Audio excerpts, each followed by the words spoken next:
What is up, guys? Sam here. Today I want to talk to you guys about my BMW E39 and why I think it is one of the most underrated BMWs you can buy today, specifically the 530i like this. It is a fantastic daily driver, fantastic car all around, to be honest, and they're kind of pretty cheap right now compared to other BMWs, so I'd recommend taking a look at them, and here's why.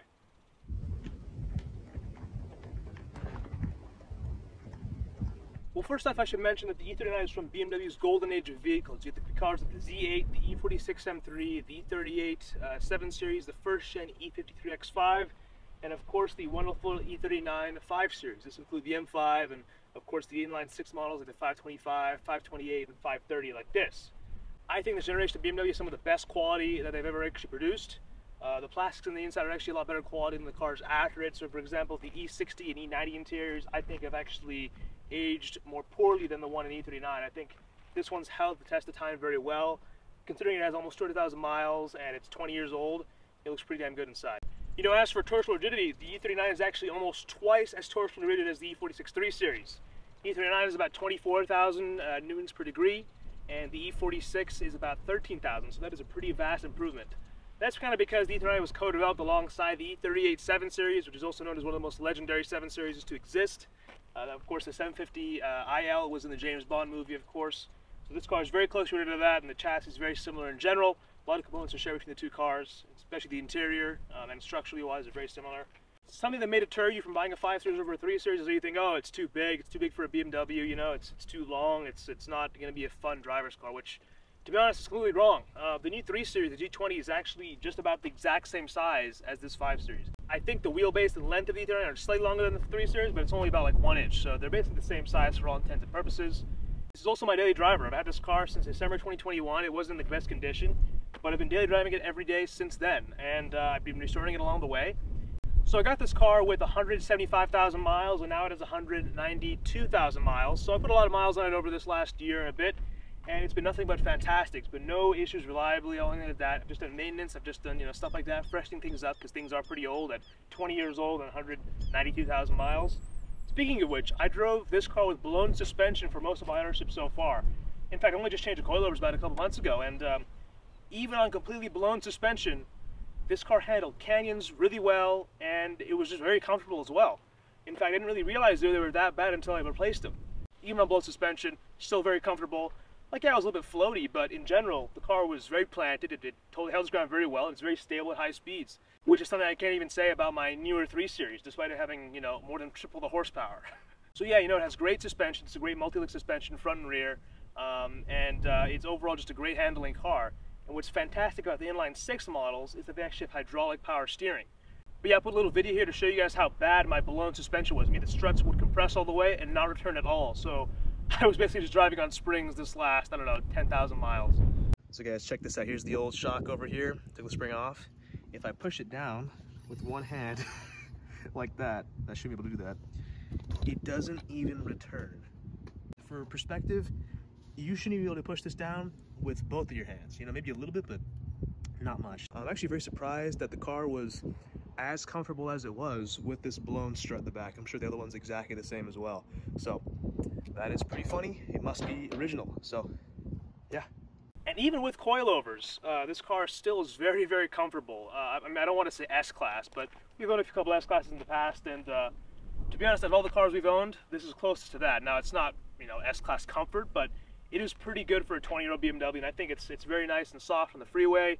I drive this car back and forth between college and my house, so I live next to my college, but I go back home pretty frequently, and that's about 150 miles away, so I'm on the highway all the time in this car. I go back maybe 2-3 times a month, and this car makes that drive feel like nothing. You know, I can take that drive in a couple hours, and even less sometimes, and it totally does not mind the miles. If you do a lot of highway driving and you need a daily driver, look no further. It's also just a very practical car. You know, you've got a massive back seat with 3 seats, of course. Now, probably about the same size as the new 3 Series, like I was saying. Although I do think it's a bit roomier inside of the new 3 Series, but that's beside the point. I've got a massive trunk. You know, I moved all my stuff in from my house to my apartment in this car. Nothing else was in on the other car. It was all in this car, with the seats folded down, of course. And I had everything there, with my bike on the roof racks, and this thing was all set. This thing was all I needed to get to my college and all my stuff there. So now talking about price. So right now, as this video stands, as I'm recording this, the going rate for these cars is anywhere between $2,000 and $7,000. Now, this is for a 530i specifically. and this varies a lot on if it's auto or manual, if it's clean or not clean, if it needs some work. I recommend buying one that needs some work, kind of at the mid-range, maybe $4,000 to $5,000, because honestly, these cars, the major flaw is their cooling system, along with any other inline six BMW from this time period. And if you refresh that, you just replace all the gaskets, this thing's going to be dead reliable. Just your frequent oil changes as well, it's going to be great.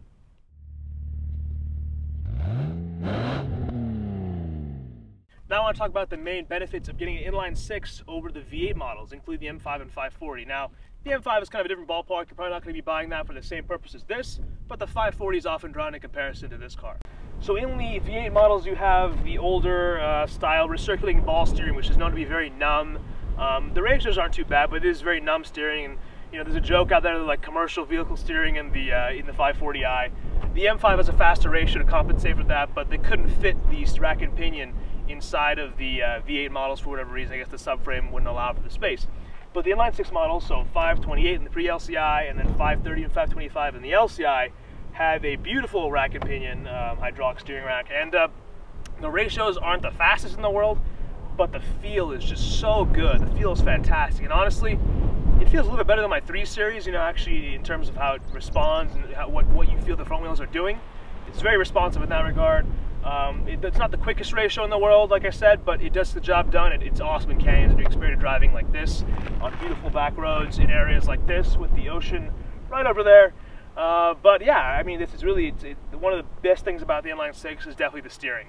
Something else is weight saving. So the 540 and M5 are over 3,800 pounds. Now, I think with some options they can get close to 4, but you know, I'm not exactly sure on that. I just know they're around 3,800 or above. The 530 with a manual transmission only weighs 3,500 pounds. Now, for perspective, that's less than my 335i, which is a 3 Series, and that weighs about 3,600 pounds. Something else is great fuel economy. Now, I mean, this is a 20-year-old car, so you're not going to have modern technology like eco, stop, start, and weird coasting features and stuff like that. But on the freeway, which is mostly what I do in this car, I get about 25 mpg, and I can even stretch it to 30 if I'm doing, you know, freeway speeds at the limit. But, you know, in theory, if you were doing higher speeds, you can still squeeze about 20 mpg out of it, you know, doing things you probably shouldn't be doing. But it is still very fuel efficient in general, for my standards at least, compared to my other cars. And especially compared to the 540i, it's definitely pretty good in that regard. Also reliability. So talking about this engine, this is the M54 B30 in the 530i, and then the 528 has the M52 TU B28, something like that, and then the 525 has the M54 B25. All very similar engines, basically the same thing to be honest, just small revisions here and there, and different displacements of course. The main issue with these engines is going to be the cooling system, like I kind of briefly mentioned earlier. The plastic just sort of ages, and then after 10 years, 15 years, it'll crack and you'll have hoses that burst. So one thing you should definitely do when you buy these cars is invest about, you know, between $500 and $1,000 just into a cooling system refresh and gaskets everywhere. In general, if you want to learn how to work on a car, the inline 6.5 is a great way to start because it's naturally aspirated first of all, so it's no complex turbos, nothing like that. And because this engine bay was designed to fit a V8, there's a lot of space to work around in there for an inline six. So for example, the stuff on either side you can get to very easily without needing to strain yourself too much. That's kind of nice about having an inline six in a big old 5 Series. You're gonna have stuff to deal with Vanos if you want to, which basically improves your low end torque, your variable valve timing system essentially. You also have to do stuff like the oil pump nut. So every BMW engine has an Achilles heel. This is just kind of a known thing now at this point. But every M5X has this issue where over 7,000 RPM, the oil pump nut can actually back off. And if it backs off, you lose oil pressure, oil starvation, and you can see where things go. Now, when I did my oil pan gasket, I just replaced that oil pump nut with a Bimmer-rolled threaded oil pump nut with a basically piano wire that goes through it to lock it into place. Now I don't have to worry about that at all. So now this engine is basically bulletproof for the most part, you know, knock on wood. But yeah, other than that, you just have small things here and there leaking oil, and as long as you take care of the oil leaks and you just take care of it in general, do about 5,000 mile oil changes, you're not going to have any issues with this engine. Which, compared to the M62 V8, unfortunately, it's not as reliable. It has some timing chain guide issues which can cause major damage, and it's very costly to repair.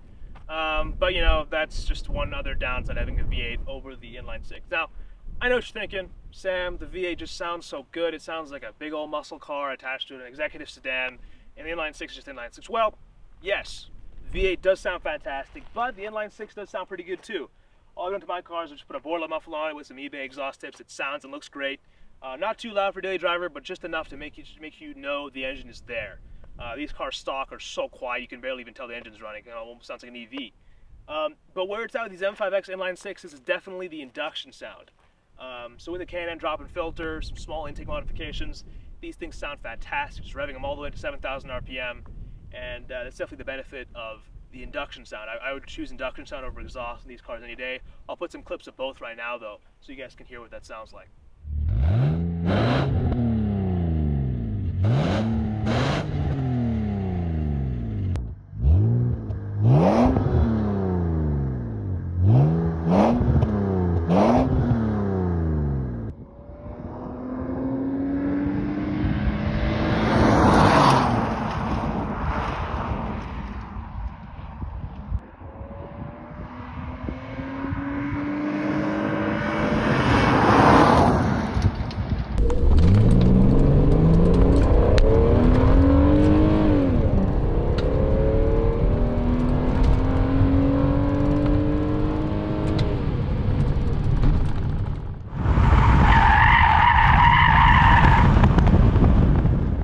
If driving through some back roads is something you guys enjoy, then the E39 is going to be right at home on those roads. The steering feedback is fantastic for the inline 6 models, like I was talking about earlier.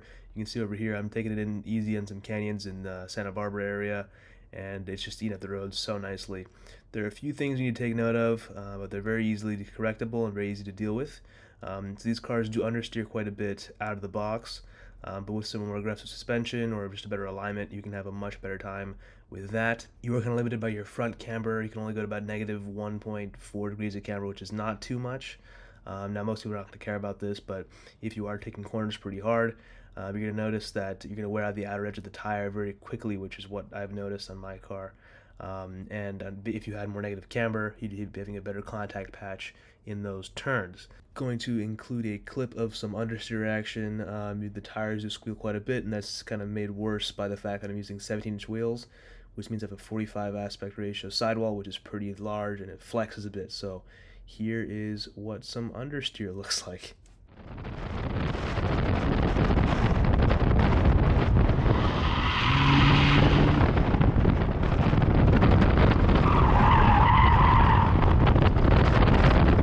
So yeah, even though you hear some tire screeching, it really isn't that bad. It's very controllable. The long wheelbase definitely helps you out with that. Yeah, it's not really a big deal. But if you were to get a stiffer rear sway bar, that would definitely reduce some understeer. In fact, an M5 sway bar is actually a pretty common upgrade for the 530 because it's quite a lot thicker than the stock 530 bar. Overall, though, if you're looking for a car to daily drive for the most part and just have some casual fun in canyons, E39 is a great car to do that with. You can do some modifications here and there to make it better. Or you could go all out like my buddy Eric and make a full-on sort of canyon/track car. And I'll put a little clip of his car right here. This car is pretty sick. Full gutted interior, lots of suspension upgrades, lots of upgrades here and there. Full ZHP motor swap from the 330i ZHP, and also a 5MT swap.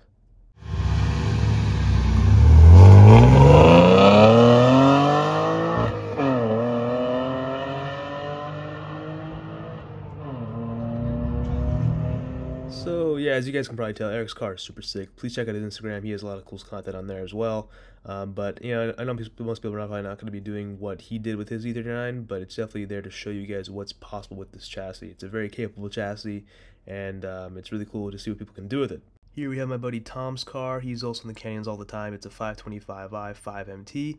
His car is very similar to mine in the respect that we both have only done suspension modifications that are only related to the coils themselves. So I've done coilovers, and he went with upgraded Bilstein shocks and lowering springs. Both Tom's and my car are daily drivers. The modifications we've done don't really compromise how comfortable they are. So that's kind of important if you guys are looking for a car like that. What's kind of cool is once you get familiar with the E39 chassis, you can do fun stuff like this.